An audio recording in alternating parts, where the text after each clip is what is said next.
Ça va être surtout les parents en fait qui vont essayer de mettre autre chose dans les mains des enfants que le numérique. Alors forcément, il y a une tendance, les tablettes, les jeux électroniques, on doit suivre le mouvement.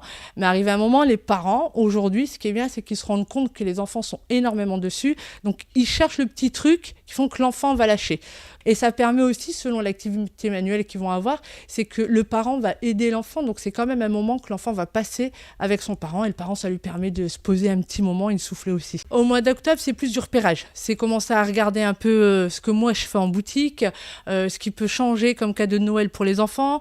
Donc là, c'est beaucoup de visites de clients. Alors encore certains qui découvraient la boutique.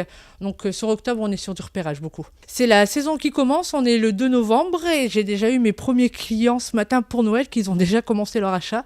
Donc là, on est parti jusqu'à début janvier maintenant. Parce que bon, Noël 25 décembre, mais on a des familles qui font des Noëls en décalage, qui rendent visite aux grands-parents, qui ne sont pas forcément dans la région. Donc ça va jusqu'à début janvier. L'année dernière, c'est ce qu'on avait vécu. C'est le gros moment. Pour un magasin de jouets, de toute façon, c'est vraiment le gros moment, c'est la grosse période de Noël. On va avoir Saint-Nicolas le 6 décembre, donc on fait pas mal de petits cadeaux aussi pour Saint-Nicolas.